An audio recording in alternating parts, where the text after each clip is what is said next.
Welcome to the Unitarian Universalist Church of Little Rock, where love is our teaching and service is our prayer. I'm Gene Miley. I'm the assistant of the pulpit today. I'm also president of the board, singing the choir. The choir is the big one. Anyhow, so we're glad if you're a newcomer, we're glad you chose to back up here. If you are a newcomer, we're glad you've chosen to worship with us. While you're here, please stop by the table in the foyer and fill out a guest card to learn and pick up some information about our church. I now invite our chalice liner, Sarah Walker, to come forward and light the chalice and lead us in our affirmation of faith, affirmation of covenant, which is printed in the order of service.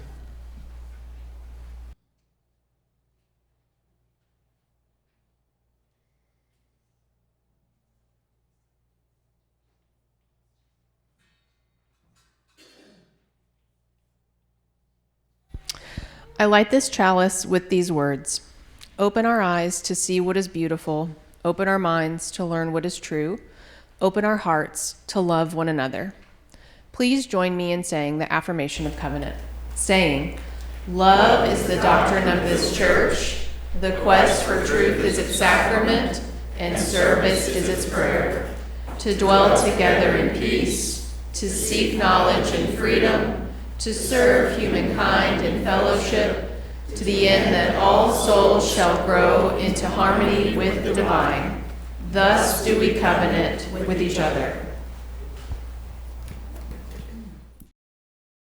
While reading Michael Pollan's book, A World Appears, I had an experience that I think illustrates what he was chasing after for more than 200 pages.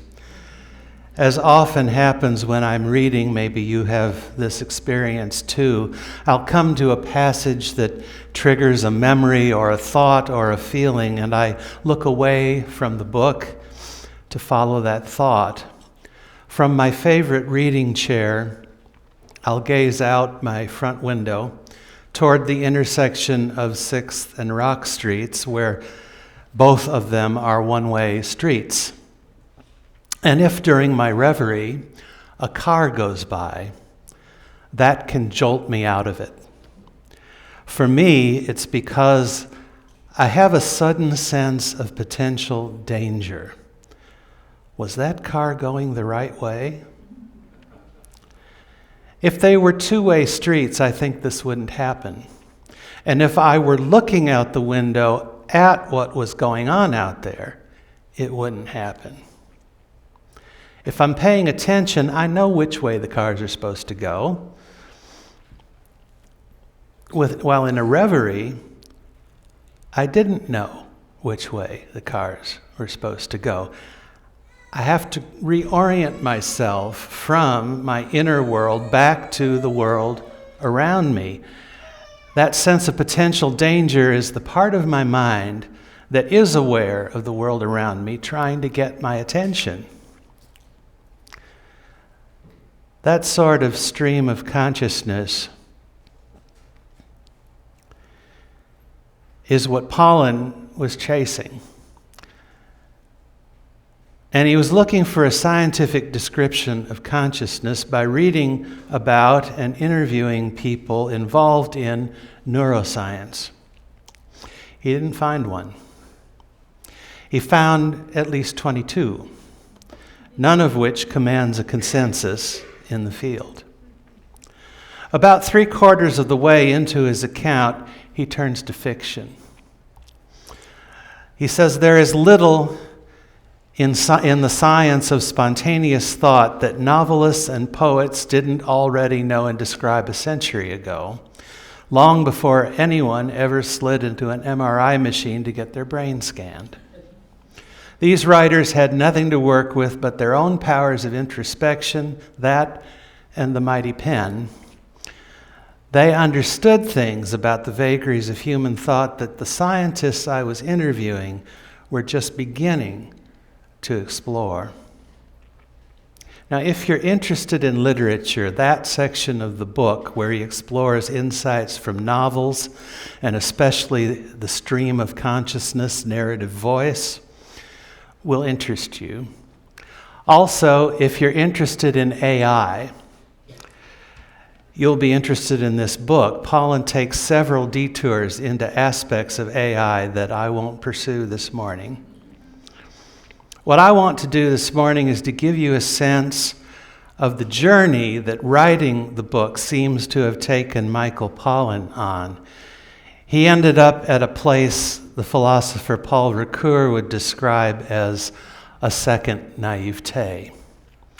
Or to put it another way, how many of you know Anna Russell's classic summary of Wagner's The Ring of the Nibelungen? Raise your hand if you know this. I'm the only one in the room. No, there's one. Okay. Well, Anna Russell, if you don't know, was a British opera singer who in retirement developed several comedy routines about music and took them on the road. I won't try to summarize her routine about Wagner's Ring Cycle. You can find it on YouTube. It's about 20 minutes long, like a sermon. I'll just mention that toward the beginning of that routine, she describes how, as the first of the 4 operas in the cycle opens, the Rhine maidens swim about in the river Rhine singing la la la la la la la la la la la la la. And then towards the end of the routine, she describes how, as the 4th opera ends, the Rhine maidens swim about in the river Rhine singing la la la la la la la la la la la la la. Whereupon she delivers her memorable closing line, "You're right back where you started 20 hours ago." So here's how Michael Pollan gets there, or back there. First, he describes how neuroscientists are conscious of what has become known as the hard problem of consciousness, why any conscious experience at all accompanies any brain activity. Or as one of those engaged with the problem has put it, why doesn't all this information processing go on in the dark, free of any inner feel? Connecting components of consciousness with specific brain functions is considered solving the easy problems of consciousness, and those are not so easy. So the hard problem is very hard. Pollan writes, consciousness has always seemed to offer an escape hatch from materialism, the idea that everything in our world can ultimately be explained by the established laws of nature, leaving no remainder of mystery.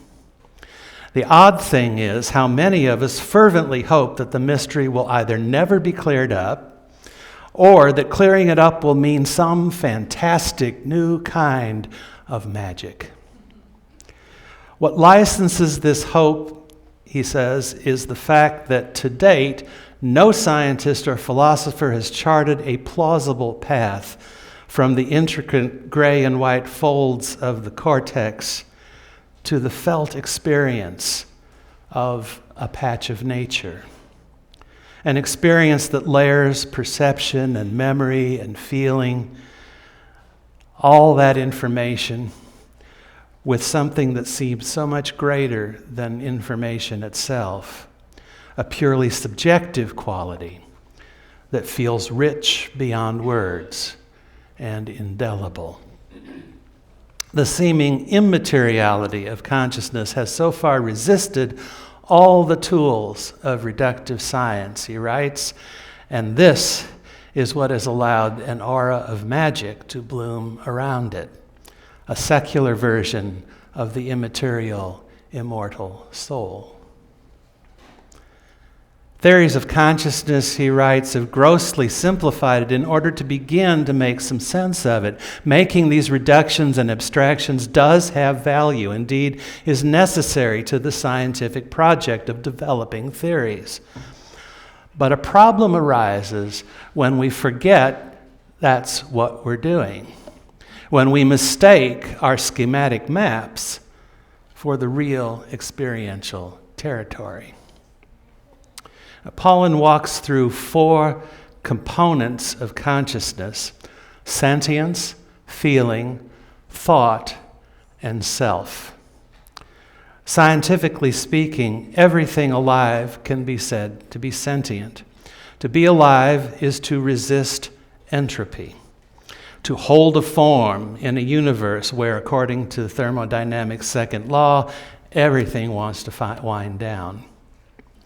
To hold a form, all that is necessary is the ability to sense, infer, and predict. How am I? Have I changed? What do I need to do to hold my form? Because it was the best understood feature of brain functioning, neuroscience began to investigate consciousness through its understanding of perception. Any living cell has those abilities in rudimentary form. It has the elements of cognition, memory, comparison, and preferences. It has a boundary between inside and outside, self and non-self, a way to sense what's happening outside itself, and an ability to act to preserve what's inside, to change itself or its environment in order to survive. Furthermore, any non-neuron cell can do what neurons do: communicate electrically or chemically, form networks, and store information. Even plant cells, in these terms, are sentient. One neuroscientist he interviewed told Paulin, "Neuroscience is no more about neurons than computer science is about your laptop." From there, Paulin goes on to explore feeling. There's more to holding a form than perception or information processing. Holding a form is also an experience. Enter the first-person perspective. Around the turn of the 20th century, the philosopher Edmund Husserl developed a method for doing philosophy from a first-person perspective called phenomenology. Paulin writes, "Phenomenologists like to remind us that the view from nowhere, the perfectly objective third-person perspective to which science lays claim, is unattainable because we can never step outside the bubble of human consciousness in which we live. This may not be a fatal problem for ordinary science, which can achieve a sufficient degree of objectivity for its purposes. But there are 2 scientific disciplines for which it matters absolutely: the science of astronomy and the science of consciousness." He says that's true because we can't see either the cosmos or our own consciousness from the outside. Paulin says a neuroscientific perspective on consciousness is unlikely to tell us much, if anything, about the nature of thoughts or the textures of inner experience. The phenomenological viewpoint is never going to tell us much about neurons and brain networks. Moving on then to the topic of thought, Paulin writes about how difficult it is to observe thoughts. Since we experience thought as a stream, and our thoughts are complex, it's hard to pin down what specific thought we are having at a given moment. Commenting on William James's description of this complexity in his essay, The Stream of Thought, Paulin observes most brain-based theories treat consciousness as a computational operation conducted by brains, a matter of information processing. If James's account rings true, if it chimes with our lived experience, then how could we ever accept the idea that consciousness is reducible to information, to computable bits or pixels? Moving on to his 4th component of consciousness, self, Paulin writes, Your past and your sense of who you are color everything you see or fail to see.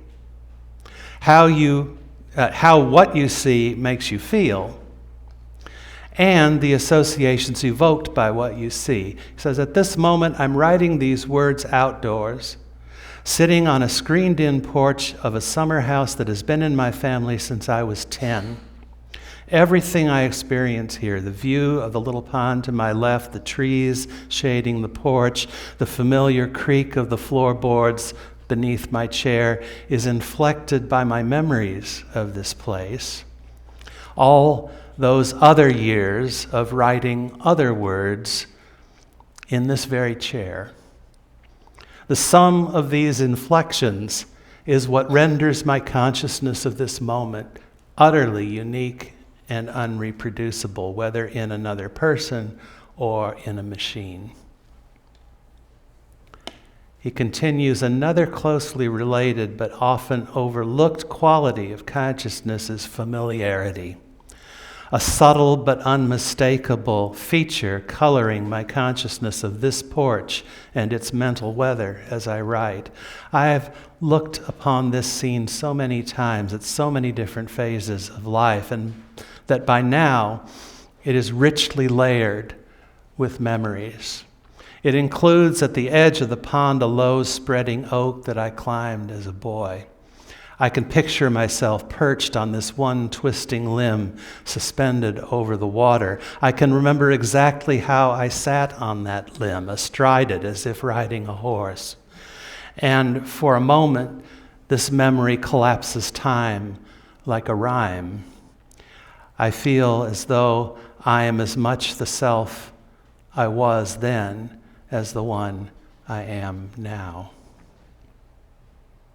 As the chapter on self closes, Pollan ponders how the science of consciousness raises doubts about materialism. He summarizes an argument against it, against materialism, by Bernardo Kastrup, an idealist philosopher. Everything we know about reality we know because of experience. We don't know it only by way of consciousness. So then why do we persist in believing that experience can somehow be reduced to matter, something whose existence we can only infer through experience? Matter is an inference. The mind is a given.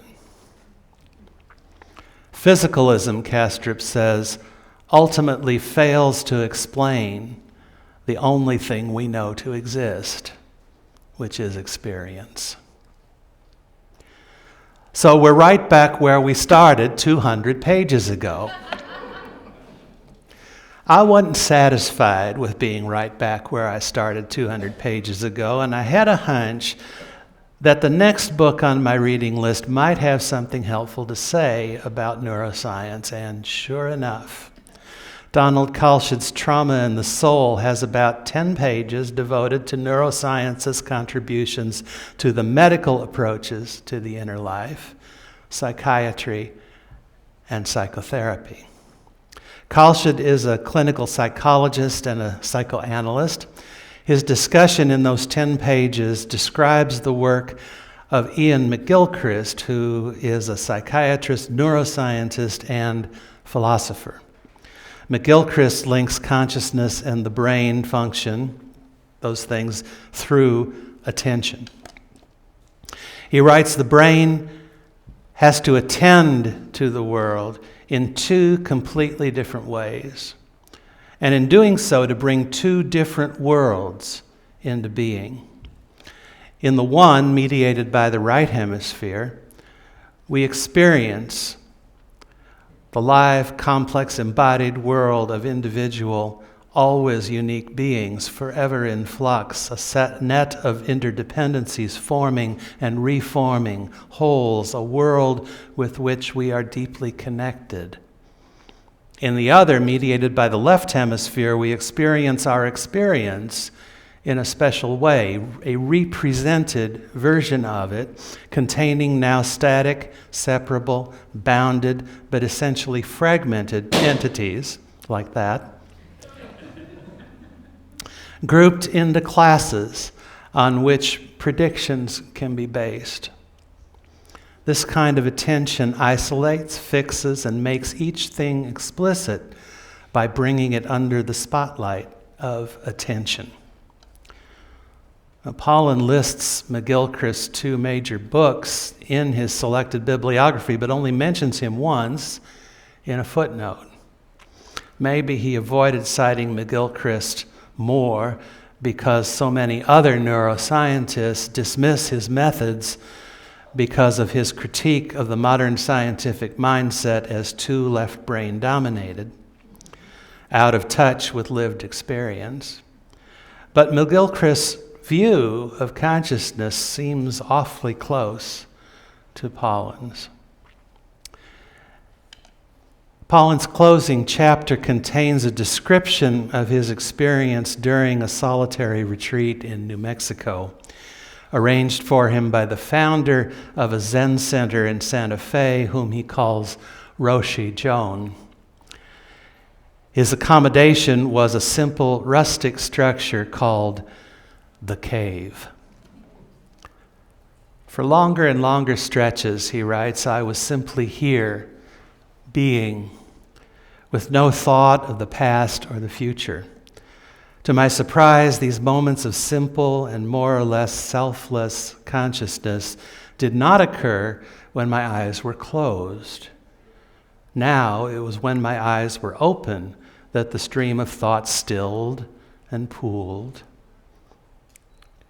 And not only when my body was still, it could happen when I was moving around the cave, doing chores, or hiking in the woods. To stay in that state of unthinking presence was like walking a tightrope, only to suddenly look down, panic, and plunge back to earth. Except once, when I managed to not look down, but up. There was a new moon, and the only light in the world was that of the stars. Out in force, brighter and more numerous than I'd ever seen them, scattered through a space at dramatically varying distances, filling an emphatically three-dimensional darkness. For the first time, I could feel that the stars and I shared the same infinite space. There was a hugely more of it and less of me. This moment of being fully, freshly present to the universe stopped me cold and made me wonder if all my hard thinking about consciousness had missed something crucial about it. The more I strove to penetrate the mystery, the less of it I was actually experiencing, whatever it was. This night sky showed me the price of my impatience with the mystery. Always keep a don't know mind, Roshi Joan had said to me. That wider circle of light is available so long as we can let go into not knowing. My time in the cave has shown me another way to look at consciousness, less as a puzzle and more as a practice, a way to be present to life and to this vault of stars. May we each find our way into a wider circle of light and a closer presence to life. Amen.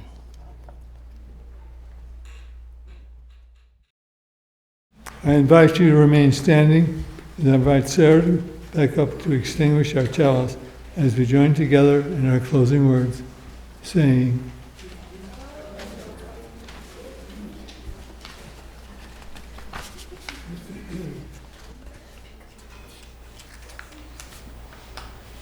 go out in the world in peace, have courage, hold on to what is good, return to no person evil for evil, strengthen the faint-hearted, support the weak, help the suffering, honor all beings. And may you be present to life and mystery.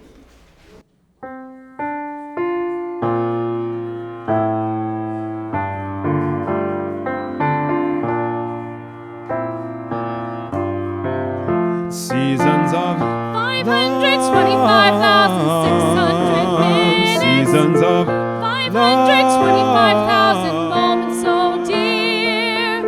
525,600 minutes. seasons of How do we measure a year?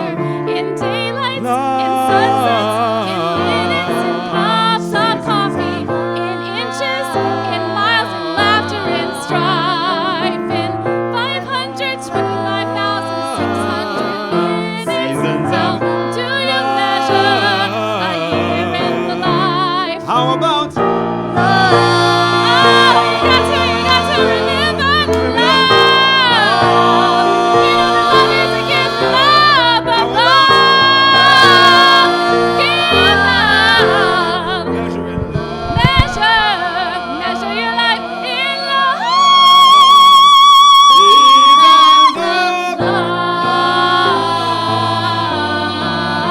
Seasons of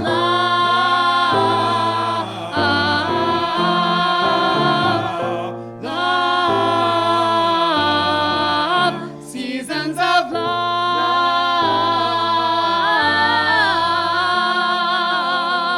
love. Love you all.